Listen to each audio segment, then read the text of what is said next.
Ahí estamos en progreso, entonces estamos grabando. Bueno, saludo de vuelta para que quede el registro. Yo después, igual como habíamos hecho en el taín anterior, lo grabo y lo pongo en un archivo o en dos para que quede en el canal de YouTube y después les comparto a ustedes el enlace para que lo escuchen cuando puedan o cuando tengan ahí un ratito. Bueno, esta es una clase de repaso. Buenas tardes, saludo de vuelta a todo el grupo ahí haciendo el aguante y gracias por estar hoy por la tarde, pero teníamos que ver también el tema de que para mí era muy importante contar con sus dudas, con sus preocupaciones, porque bueno, tuvimos estas dos clases que fueron muy lindas para mí, espero que para ustedes también, compartiendo esto de las migraciones y de las problemáticas que tuvimos. Pero ahora nos vamos a concentrar un poquito en el parcial para poder compartir lo que sea necesario, ¿no? Yo acá lo que voy a hacer es compartir de vuelta la, la pantalla con ustedes. Dicho, si no me escuchan o si no se ve bien Bien, parto directamente el manual. Ustedes están trabajando esto Terán y después vamos a revisar de nuevo lo de Bauman por si quedó antes, porque como tomamos múltiple choice y una opción para desarrollar, siempre tomamos en cuenta que puede ser de un texto o del otro, porque tenemos que concentrarnos en estos dos. ¿Sí? ¿Hasta ahí vamos bien? ¿Se ve? Entonces, cualquier cosa, ustedes me preguntan y yo les sugerí cuando les envié la invitación si era posible que ustedes anotaran algunas dudas o tuvieran algunas consultas apropiadas o tuvieran alguna lista previa como para ir este, apoyando y ayudando con las dudas. Bueno, cuando hablábamos entonces del poder, nosotros dividíamos siempre entre modernidad y posmodernidad. Cuando nos referíamos a la modernidad decíamos que el poder venía de una capacidad de inducir conductas, es decir, había un grupo de actores sociales que ejercía sobre el resto por sus características políticas, su poder económico, una combinación de ambas, e incluso lo que pasaba con las monarquías. ¿Se acuerdan que la primera forma de Estado que hablábamos nosotros y que habíamos repasado era el Estado absolutista, es decir, las monarquías en donde el rey ejercía obviamente todo el poder político, económico sobre sus súbditos? Bueno, esto va a cambiar cuando se terminan las monarquías absolutas, producto de las revoluciones burguesas que habíamos citado, tanto las inglesas como la de Francia, y una vez que termina la Revolución Francesa se había establecido esto del iluminismo, esto de la ilustración, esto que yo les comentaba en su momento cuando habíamos las crisis del paradigma de la modernidad, cuando esto empieza a ser cuestionado y nacen las repúblicas modernas. Cuando nacen las repúblicas modernas, que habíamos hecho un repaso así rapidito, habíamos mencionado también que en las repúblicas modernas se aceptaba esta división de poderes y el Estado como organismo regulador. Entonces ahí teníamos que el Estado ejercía este poder como el monopolio de la fuerza legal. Y este monopolio de la fuerza legal o de raíz weberiana, como habíamos puesto en el podcast, hacía referencia también a que el poder como capacidad de inducir conductas con el tiempo también se va a transformar.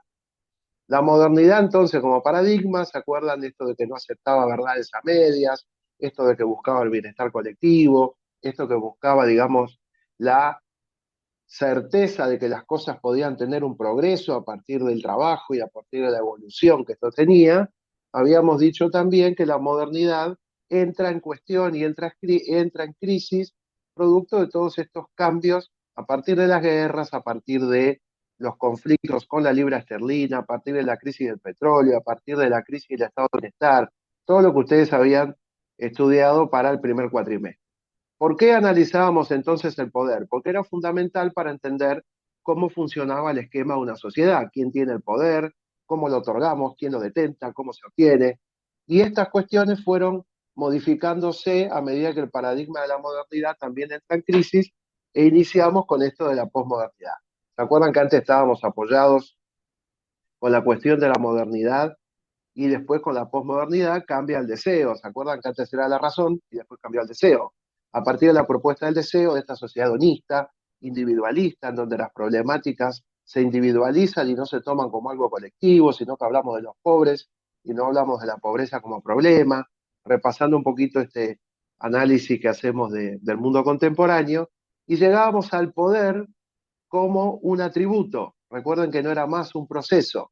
El poder ahora es un atributo, es una capacidad relacional que establece un grupo de actores sociales sobre otros, y esto tenía el componente del señor Castel cuando hablábamos del poder, no solamente como capacidad, sino como atributo. Y si el poder es un atributo, entonces, ¿cómo se forma ese poder? Avanzando un poquito con la lectura, estábamos también haciendo referencia a que el poder hoy lo tenemos que analizar desde el punto de vista global y no solo desde el punto de vista estatal. ¿Sí? ¿Se ve hasta ahí? ¿Se escucha? Sí, lo que yo nunca terminé de entender, y es una de las preguntas que yo Dale, tenía, es ¿por perfecto. qué el poder es un atributo?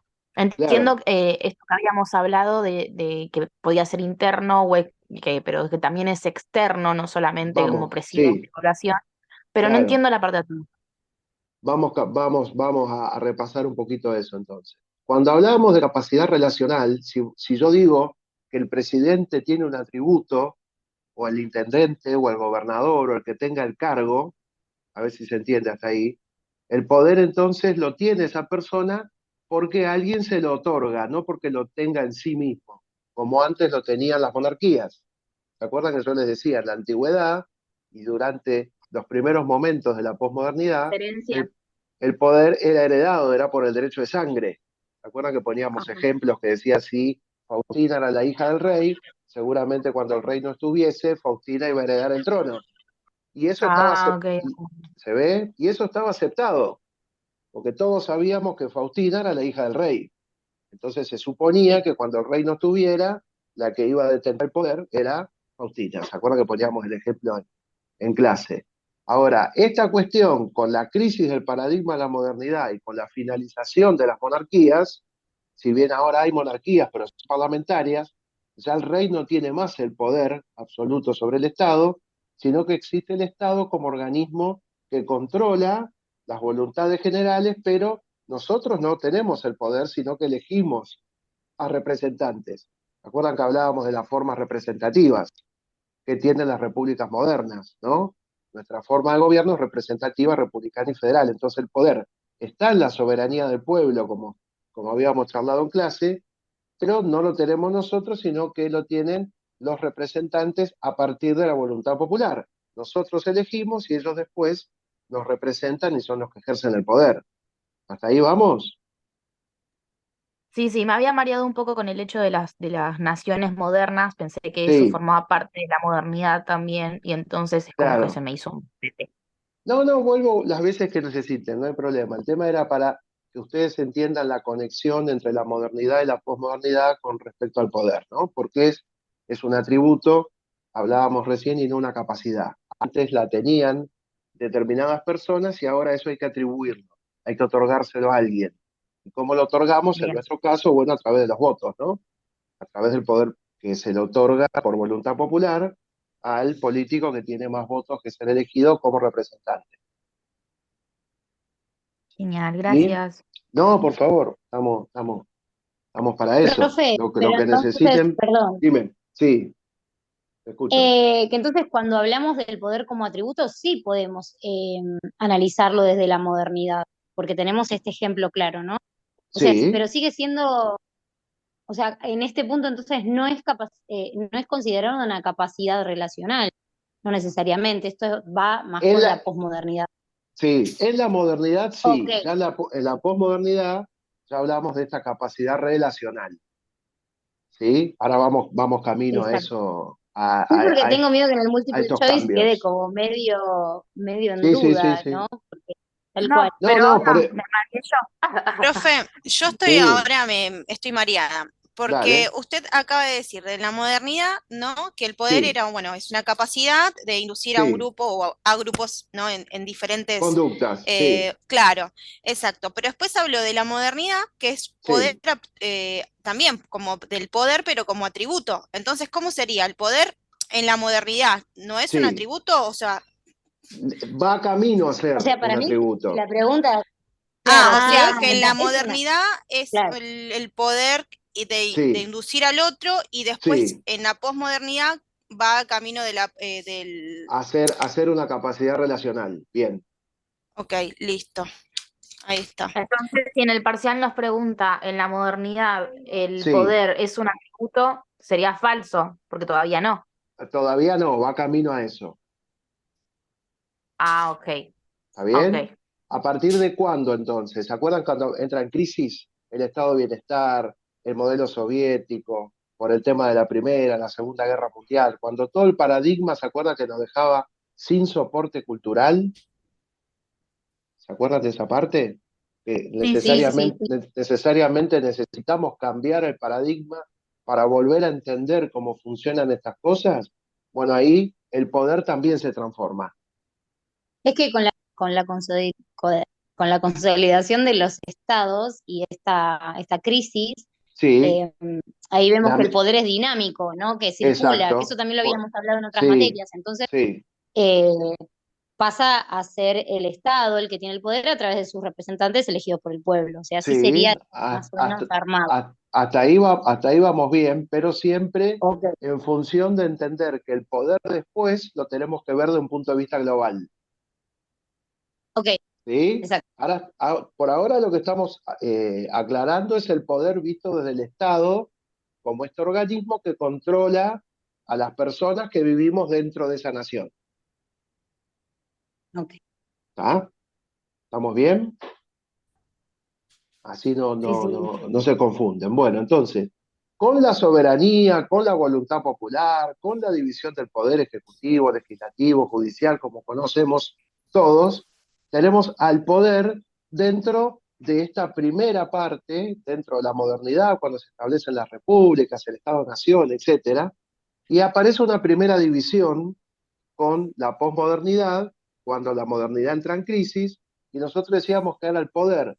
Ya es una capacidad relacional, porque los estados se comunican con los demás mediante una postura global, y entonces ahí teníamos que el poder se divide en estas, lo que nosotros hablábamos del poder formal y el poder fáctico. ¿Sí? ¿Se entiende hasta ahí? Cuando O mira, sea, poder relacional y fáctico desde la pos. sí, el poder formal y el poder fáctico ya lo situamos en la posmodernidad.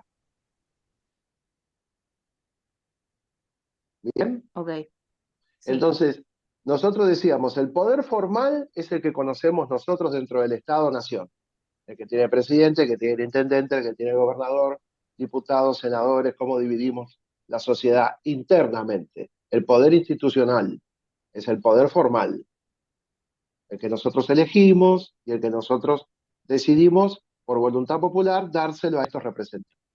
Profe, Y el el poder fáctico es Sí, el formal, externo.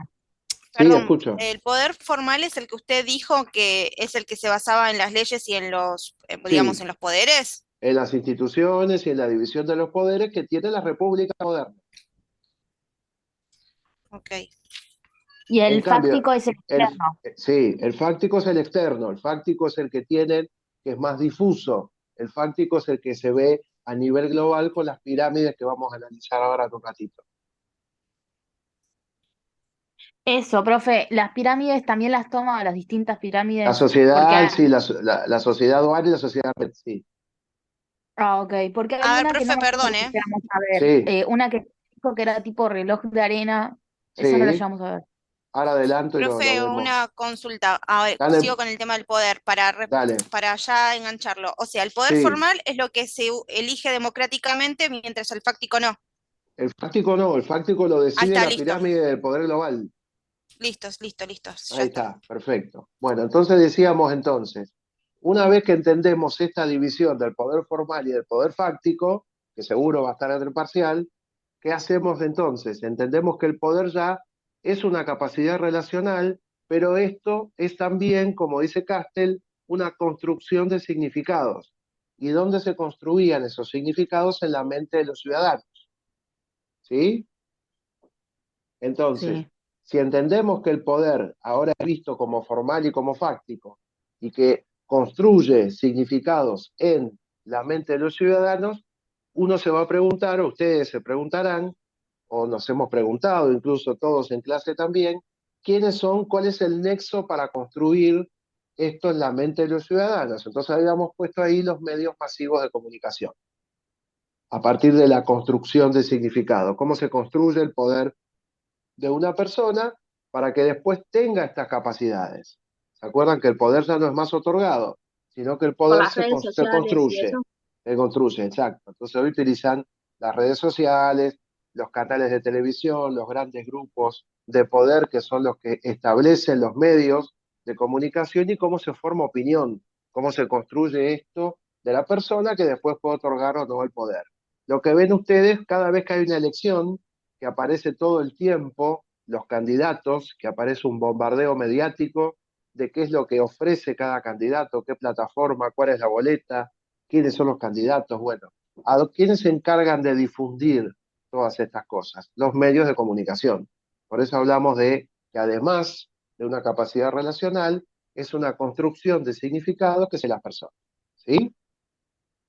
Sí, Bueno, si el poder entonces ahora lo situamos dentro de esta propuesta de la posmodernidad, también tenemos que tener en cuenta de que visto de manera, el poder aparece en una nueva pirámide que no es como la que conocíamos en su momento, esto que yo les comentaba, la modernidad, que veíamos la pirámide triangular con la clase alta, media y la baja, sino que ahora estamos hablando de una sociedad red o una sociedad dual.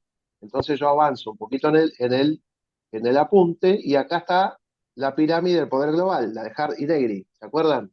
Yo lo pongo acá en pantalla para que ustedes lo visualicen mejor. Bien, ¿se acuerdan que hablábamos de que Hart y Negri, uno italiano, el otro norteamericano, habían establecido que el poder visto desde el punto de vista global, ya en la posmodernidad, se podía representar a través de esta pirámide, ¿se acuerdan que en el vértice estaba Estados Unidos, el G7 y las organizaciones multilaterales? Que habían puesto ustedes en su momento cuáles eran los organismos que más se destacaban, ¿sí?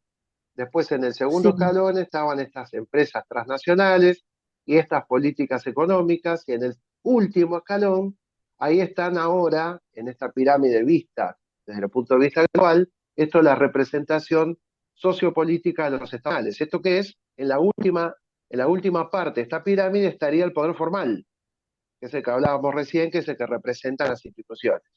En la pirámide anterior, en el paradigma de la modernidad, esto estaba primero. Ahora, producto de que el poder se puede ver desde una mirada global, producto de la posmodernidad y cómo los estados se comunican entre sí, tenemos esta nueva representación. Ahora, si esto lo dividimos en tres, ¿qué es lo que hace cada una de estas partes de esta pirámide del poder global? La pirámide, o sea, el vértice con Estados Unidos, el G7, las multilaterales, son los que toman las decisiones. ¿Se acuerdan que yo les decía, cuando hablábamos del ujú, capital material y el capital inmaterial? Bueno, esto del capital a nivel global, como ahora la economía ha subsumido a la política, entonces el capital es económico y es financiero y se maneja en una red global, ¿no? Ahora vamos a avanzar hacia ahí, hacia la sociedad red, que habíamos hecho también comentarios en el podcast. El segundo escalón, donde están las empresas transnacionales y demás, las políticas económicas, ahí están el grupo de estas personas, son las que ejecutan las decisiones que toma la primera parte. Y en el último escalón estarían quiénes son los afectados por esta ejecución de las decisiones que toma la primera parte. Entonces, para que esto no se confunda. Arriba de la pirámide tomamos las decisiones. Si estamos en el medio, ejecutamos las decisiones que toman los de arriba, y si estamos abajo, recibimos los efectos de esto. ¿Se entiende lo que digo? sí, Bien, entonces, ¿qué va a pasar con esto? Si en el último escalón de la pirámide vista desde el punto de vista global están los estados nacionales y sus representantes, el presidente, el intendente, el gobernador, apareció un concepto que está un poquito antes en el texto, cuando hablábamos de gobernanza. ¿Qué era la gobernanza? A ver si alguien me ayuda. ¿Se acuerdan que era esta posibilidad de que el presidente o los que manejan el Estado sean solamente gerentes de la crisis, que no están para ayudar y solucionar los problemas generales que deberían hacer, sino que primero tienen que gestionar la crisis que representa esta pirámide de poder global, no ocuparme de los ay, profe, problemas de la gente. Sí, dime, perdón, ¿puedes volver? vuelvo, no hay problema. ¿Se acuerdan que nosotros decíamos, en la pirámide anterior, como entendíamos la modernidad, el Estado y la representación sociopolítica estaba arriba, estaba en el vértice? Pero como ahora el Sí, poder lo vemos desde el punto de vista global, esta pirámide se transformó. ¿Y a dónde está el poder formal? En la última parte de la pirámide, no arriba. Por lo Sí, tanto, si estamos en la última parte, vamos a recibir los efectos de quienes son los que toman las decisiones. ¿Y quiénes toman las sí, decisiones? Estados Unidos, G7 y las organizaciones multilaterales, junto a esta mirada triádica del poder. ¿Se acuerdan que el poder, al representar en un poder global, que es económico, son los que tienen la concentración del capital, los que deciden sobre el resto? ¿Se acuerdan que sí, ahí estaba Estados Unidos, Japón y la Unión Europea? En la triada del sí. poder que yo mencioné en el podcast. Bueno, a eso se va a agregar en esta pirámide de Hardy-Negri el grupo de los G7. ¿Se acuerdan que eran estos 7 Ok. países dentro de donde está Estados Unidos también? ¿Bien? Entonces, Sí, si a nosotros nos toca, a nosotros, Argentina, Estado-Nación, ¿eh? Organizado, digo porque nos quedan 10 minutitos, después hacemos la segunda parte. La representación sociopolítica, como es la pirámide de los estados nacionales, están en el último escalón. Por lo tanto, recibimos los efectos de los que toman las decisiones y de quienes las ejecutan. Por eso hablábamos de ok. gobernanza. Los políticos hoy se dedican a gestionar la crisis y no a solucionar los problemas de la gente. Por eso después hablábamos de la democracia, perdón, de la crisis de la política y de la democracia. ¿Sí? Mm. Bien. ¿Algún problema con las ONG hacia Avanzo? Que están en el último escalón también. ¿Se acuerdan que hablábamos del tercer estado? ¿O la tercera posición? ¿Algún problema con eso? Eso no lo tengo. El concepto de ONG sí, pero tercer estado Claro, no lo ustedes se No tengo. son, acuerdan que... perdón, Sí, dime. perdone, no son las organizaciones que se van haciendo que necesitan representantes porque los estados no contribuyen, no ayudan a la población. Pero gracias por ayudar. Justamente eso es lo que hace de bueno su grupo. Buenísimo el aporte. ¿Por qué hablábamos de las ONG? ¿Se acuerdan que nosotros decíamos que había el Estado cuando no ofrece las respuestas que la gente necesita, va a buscar alternativas? Y esas alternativas están entonces en esta tercera posición, que son los que establecen las organizaciones no gubernamentales. ¿Por qué se forman? Porque el Estado no ofrece respuestas.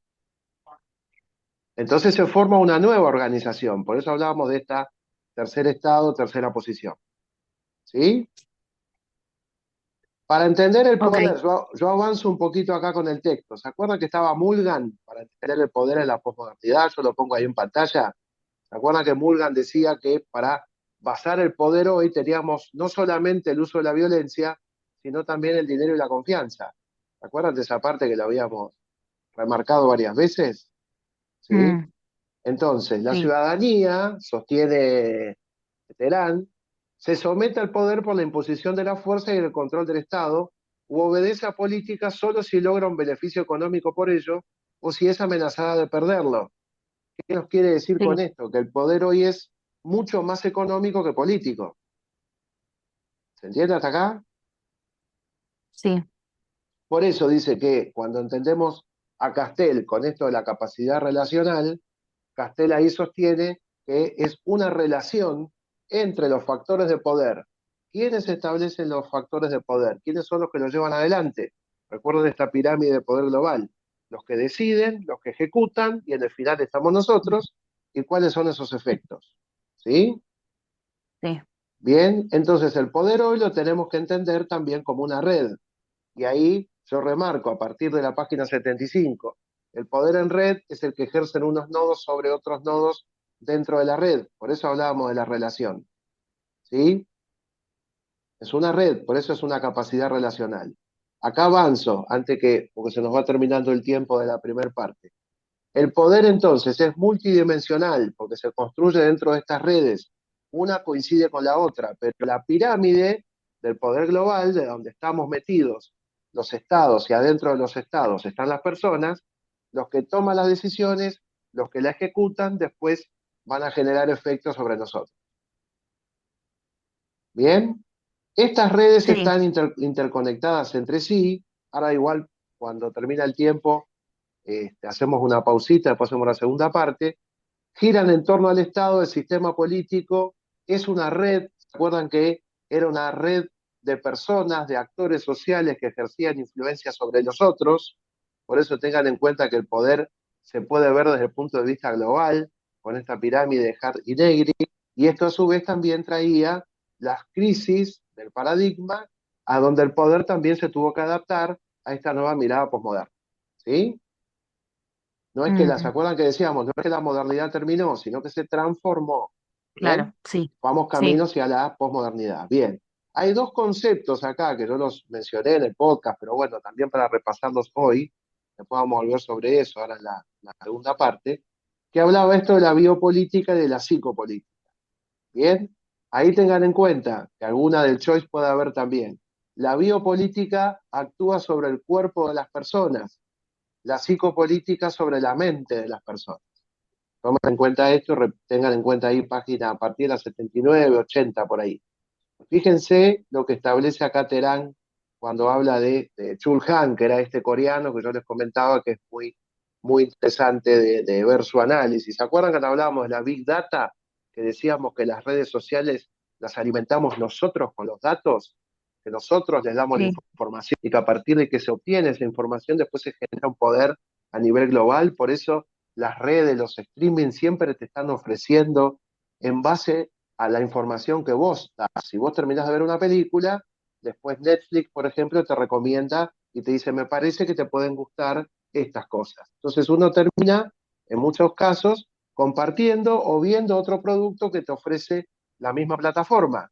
¿Cómo lo hace? ¿Cómo sabe? Por esta relación de red algorítmica que yo les comentaba, de que ellos van ajustando de acuerdo a estos datos que tienen para poder ofrecer en este hiperconsumo, en esta sociedad hipermoderna o posmoderna, la relación entre estos datos y lo que sucede con las personas que consumen. Por eso hablábamos de consumidores y prosumidores.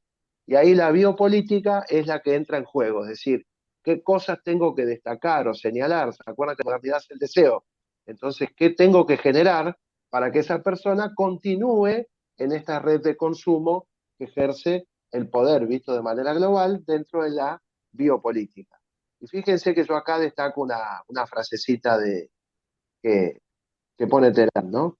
El poder psicopolítico es un psicopoder capaz de intervenir en los pensamientos de las personas. Un poder basado en la vigilancia digital, dice, capaz de acceder al inconsciente colectivo, un poder totalitario, la máxima aspiración de dominar las mentes, ¿no? Entonces tengan en cuenta también esto de que la psicopolítica aplica el control sobre la mente. Entonces, ¿qué decíamos? Ya el poder no es un atributo, sino es una capacidad relacional. ¿Cómo obtiene esto el poder? A través de los datos que ofrecen tanto la Big Data como los medios masivos de comunicación. Y ahí empezamos, digamos, a construir el poder como una construcción de significados dentro de para cerrar acá esta primera parte, dentro de la mente de las personas. ¿Se acuerdan que hablábamos en su momento? Decíamos, el poder también construye significados. También es una construcción de significados. ¿Cómo se construye esto?